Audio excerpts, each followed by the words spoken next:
Oke, jadi kita akan lanjut episode borong Bitcoin episode ke yang 20 di mana di sini kita akan borong Bitcoin 100 juta setiap bulannya tanpa henti sampai bertahun-tahun ke depan. Dan kita akan lihat ya barang-barang perkembangannya seperti apa. Kita lihat negara paling besar di dunia yaitu US sekarang sudah berencana untuk beli 5% ya dari total supply Bitcoin yaitu 1 juta Bitcoin dengan Bitcoin Act of 2024. Sekarang US sudah memiliki sekitar 207.000 Bitcoin ya. Ini diperoleh dari penangkapan Ross Ulbricht ya, yaitu atau aliasnya Dead Pirate Roberts yang membuat situs bernama Silk Road ya, yang banyak dipakai untuk memperjualbelikan senjata dan juga obat terlarang. 207.000 Bitcoin ini ya, ini nggak akan dijual oleh Presiden US Donald Trump dan berencana oleh beliau ditambah sampai 1 juta dalam waktu 5 tahun ke depan. Jadi setiap tahunnya US akan ngambil 200.000 Bitcoin dari market. Dan apa yang terjadi dengan aset yang hanya bergerak dengan demand saja dengan supply yang terbatas ya pasti harganya akan price squeeze ke atas. Senator US yaitu Cynthia Lummis juga udah bilang ya US itu kan punya reserve dalam bentuk emas ya, kontrak emas. Ini tinggal diganti ke Bitcoin dan ini tidak akan ada price impact-nya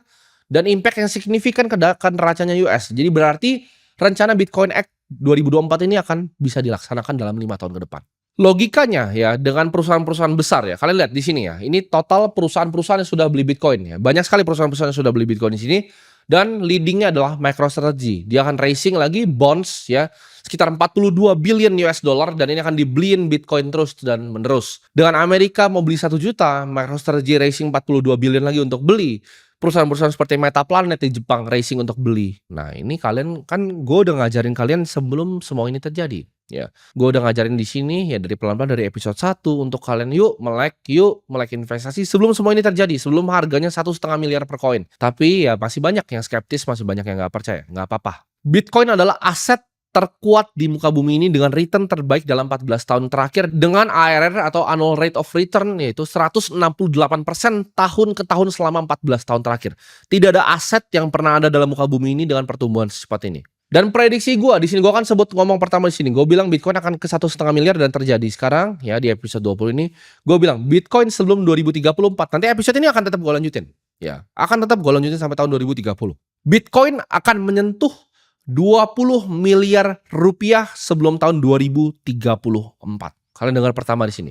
Bitcoin akan nyentuh 20 miliar rupiah per koinnya sebelum tahun 2034. Jadi akan naik 20 kali lipat lagi dari sekarang. Jadi buat yang bilang telat atau enggak, belum. Gimana cara prediksinya? Gampang, pakai data, fakta, dan angka. Selama 6 tahun terakhir ya, ARR Bitcoin ya, annual rate of return-nya itu ada di angka 46%. Dan selama 8 tahun terakhir, ARR itu 78%. Jadi 6 tahun terakhir itu 46% ya. Dan 8 tahun terakhir itu 78%. Dan ini kita potong aja sederhana. Kita nggak usah ikutin benchmark 46 atau 78. Kita potong aja ke 30%. Dan dari harga sekarang ya 30% ya bunga compounding ARR 30% sampai 10 tahun ke depan itu akan hit 1,2 juta US dollar. Itu lebih dari 20 miliar lebih. Tapi gue akan tarik konservatif ke 20 miliar. Makanya prediksi gue ini pakai data, fakta, dan angka. Nggak asal nyeplos-nyeplos, nggak asal ngomong. Sama seperti gue bilang, 1,5 miliar sebelum 2025 dan terjadi di 2024 akhir. Karena gue punya data, fakta, dan angkanya. Karena teknologi yang tidak dimengerti manusia, yang nggak dimengerti oleh tetangga-tetangga kalian, itu mirip seperti sihir. Kalau kita bawa senter ya, gue bawa senter ke zaman Mesir kuno, mereka kan pikir gue bisa bawa matahari dalam tangan gue. Gue adalah dewa dan mungkin gue disembah.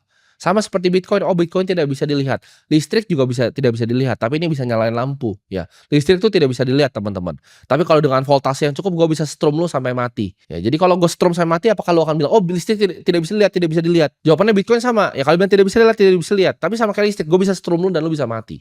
Kalian nggak perlu jelasin Bitcoin ke teman-teman kalian, tidak perlu. Cukup nikmati aja sendiri, nonton ini dan nikmati sendiri aja. Dan ketika nanti beneran 20 miliar kalian semua jadi kaya di sini, tetangga kalian bingung, wah Bitcoin tidak nyata, tapi nyatanya kita semua sudah kaya yang nonton ini, ya. Bitcoin adalah aset tanpa resiko. Tidak ada resiko kestabilan negara, tidak ada resiko geopolitik, ya.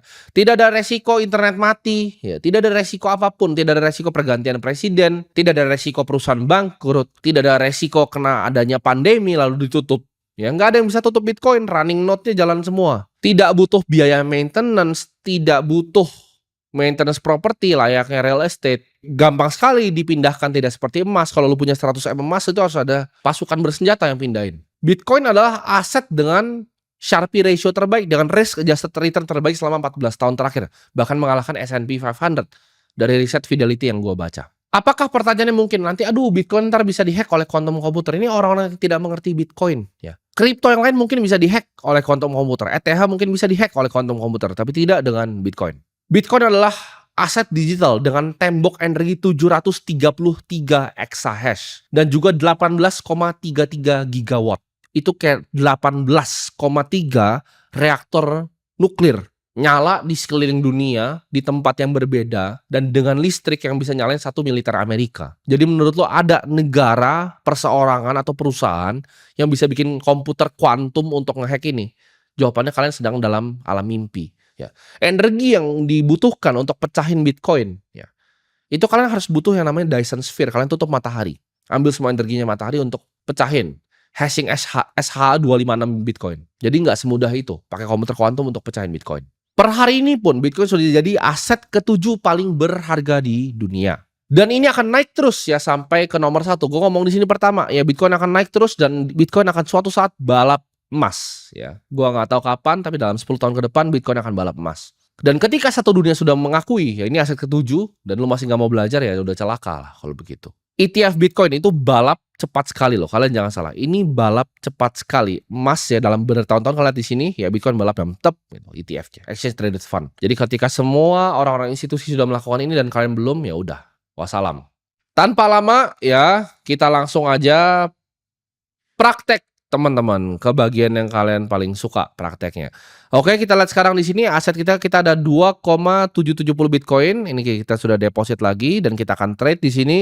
Kita akan market order aja biar cepat ya. Oke, kita akan beli di sini langsung ya. Buy Bitcoin.